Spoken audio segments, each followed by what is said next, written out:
Hi everyone, Millie Aldridge here from I'm Lovable. Today I'm going to be talking about your negative mind. Recently I had one of my clients message me to ask me to just go a little bit deeper in how to really overcome your negative mind. So you may have seen in previous videos of mine that I talk about your negative mind. It's your inner critic, it's your ego mind. We all have the negative mind, and then we all have the positive, lovable, the truth mind, Millie's mind. And it's really important to understand that the negative mind is not your truth, and you don't have to listen to it.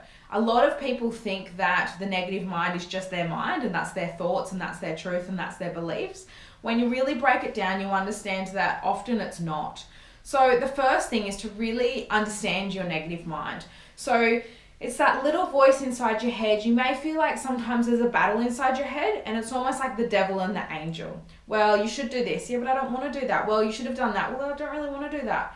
So really understanding when your negative mind does arise. For a lot of my clients, it is when they're out of their comfort zone. So when they're trying something new, or when they're looking at themselves in the mirror, they put themselves down. When they're going for food choices, they may feel guilty.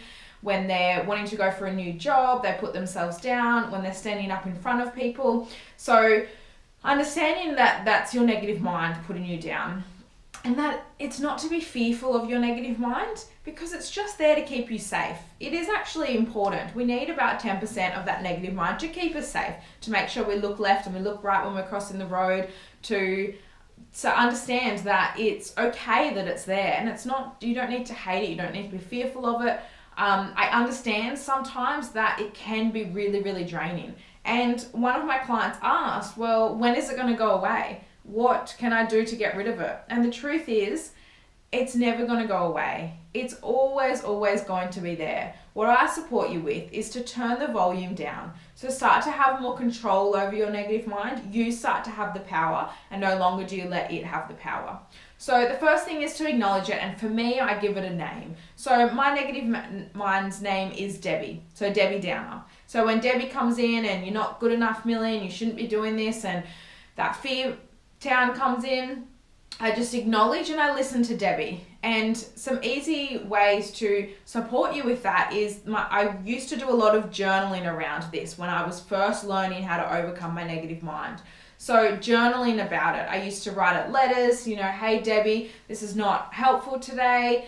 Talk about what Debbie's actually saying. So putting yourself down, what is she actually saying? You look fat, the boyfriend doesn't love you, you shouldn't eat this. Write out what it's actually saying, or talk out loud to it.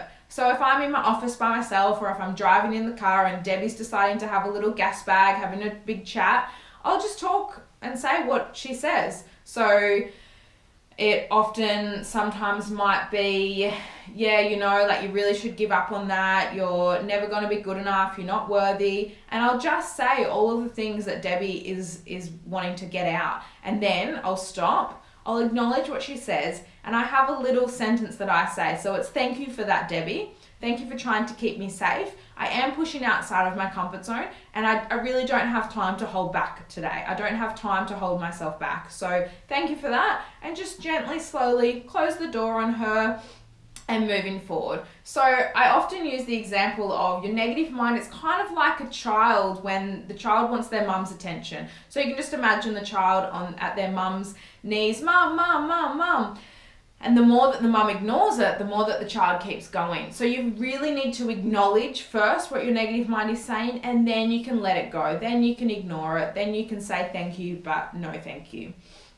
And really understanding again that your negative mind is one of your filters. So as I mentioned in my last video, we all may see the same experience. So we may all go to the same movie, but through our filters, we interpret what we got out of that movie differently. So if my negative mind is really, really strong, and I go to that movie with my partner and his negative mind is not there and he's really happy and got a really positive mind frame, we'll both come out of that movie and have a different experience. Because my negative mind is going to interpret it, well, that movie was crap, you could have gone and done something else, you wasted your time, oh my God. And my partner may have been like, whoa, how cool was that movie? Like, I learned so much, that was really informative. So understanding that your negative mind acts as one of your filters. And it's really important that instead of jumping straight to changing the external, So often when our negative mind is really strong, we interpret everything just everything's crumbling, everything's going to the shit.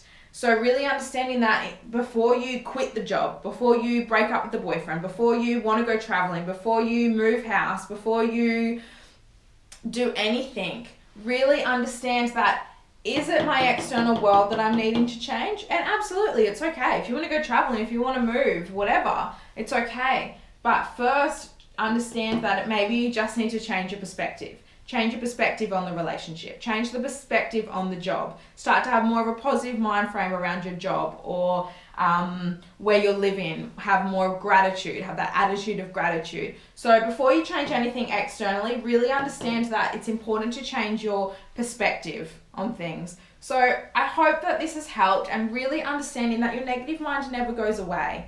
It's just there to really test you. It's there to keep you safe. And it's also important that you don't let it hold you back. You've got to really understand that your mind and your thought, your intuition is different. So when Debbie says something to me, I'll really feel into, is that true? Do I really feel like that? Do I really want to quit? Do I really want to give up? And if the answer is yes, then absolutely. And if the answer is no, if it's just my fearful mind, then I'll trust my intuition and I'll keep pushing through even though my negative mind doesn't want me to. So I hope this has really helped. And again, if you have any questions around this, if you do want me to go further, go deeper, send me an email or comment below. This is what I support my one-on-one clients with. It took me a good 6 months to really learn to turn the volume down. So don't expect it to happen overnight. All of this work, it needs to be vigorous, it needs to be persistent, consistent, and you need to really be kind to yourself. Be gentle, love yourself unconditionally, no matter what's going on. I hope this has helped you. I'll speak with you soon. Bye.